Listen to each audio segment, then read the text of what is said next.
What does Ed Sheeran and Justin Bieber's song I Don't Care have in common with the metal subgenre Djent? The answer is pretty shocking and it's coming right up.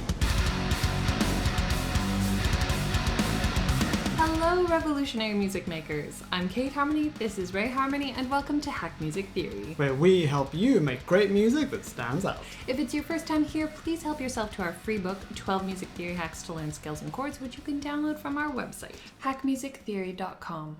And just before we jump in, we want to say a heartfelt thank you for your lovely comments on our genre lesson last week. We're so grateful and we're so touched that you feel the same way about genres. You know, we truly are honored to be a part of this positive and open-minded Hack Music Theory community with you all. And by the way, if you missed last week's genre lesson, please check it out because this one is based on that one. Alright, without further ado, it's time to open your door to Hack Music Theory. But first, tea, obviously. So apparently we mispronounced Ed's last name in our lesson last week. Oops, I guess we let the cat out the bag with that. So yeah, we're not really fans of Ed's music. He seems like a really nice guy, but his songwriting is just a little too predictable for us. If you dig his music though, that's awesome. And if you don't, that's great too, because that's actually the whole point of this lesson. So what can a Djent fan find to appreciate in Ed Sheeran's music? Well, in the song I Don't Care that he did with Justin Bieber, the whole track is built on a super syncopated rhythm, which doesn't even play beat 1. And by the way, syncopation is when you accent an offbeat. And not only do Ed's bass and drums lock in to play this rhythm together, but the bass line starts by playing the root note for 2 bars. Now, here's the shocker. Super syncopated grooves chugged out on the root note are literally what Djent was named after. So the main feature in Ed's song also happens to be the main feature in a metal subgenre that's the antithesis of Ed's music. How crazy is that? But because the instrumentation is different, people sadly don't hear this connection. And that was one of the genre truths we revealed in last week's lesson. Genre is sonic packaging. Change the instruments and you change the genre.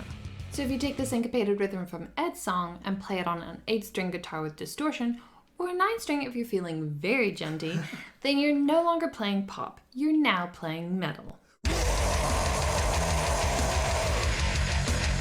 And this is only one of countless examples of how you can use the music theory from a song in one genre to write a song in literally the opposite genre, but only when you peel back that sonic packaging first so you can see the actual notes inside. And that process is exactly what we'll be exploring in this new genre series. Alright, now you're going to learn how to use the music theory from Ed's song to make your own Djent version. But remember, you can use the theory hack in this lesson to make music in any genre you want. And that is true for every video and podcast we have ever made. And there's about 160 of them already, so tuck in. Right, for the example in this lesson, we'll be using our version that we made earlier. So start by setting up 4 bars of 4/4 with your grid set to 16th notes and your tempo set to 102 BPM. And that's actually the original tempo of Ed's song, so we didn't even need to change the BPM to turn it into Djent. Also, Ed uses F sharp as his root, but we're taking that way down to a low A. Step 1. Chug and run.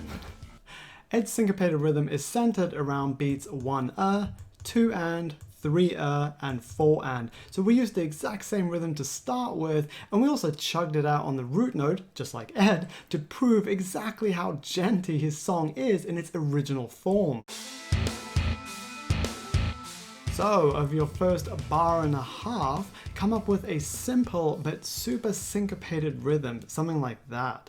Then, as if that wasn't djenty enough, Ed uses another classic Djent trick. He throws in a 16th note run after the 1 note chugs to add interest. So over beats 3 and 4 in your second bar, add a 16th note run. Ed simply uses an octave of the root note for his run, but we've taken this opportunity to do something less predictable, and we encourage you to do the same.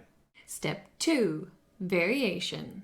Now, you could just repeat these 2 bars and call it a day, but that would be too repetitive for our tastes, so we changed things up in our 3rd and 4th bars to inject more variation and keep things fresh. They're still based on the first couple bars, but we just added some extra chugs on the root note, and then we also added a 16th note triplet into our run at the end. And that's it. We've now got a Djent.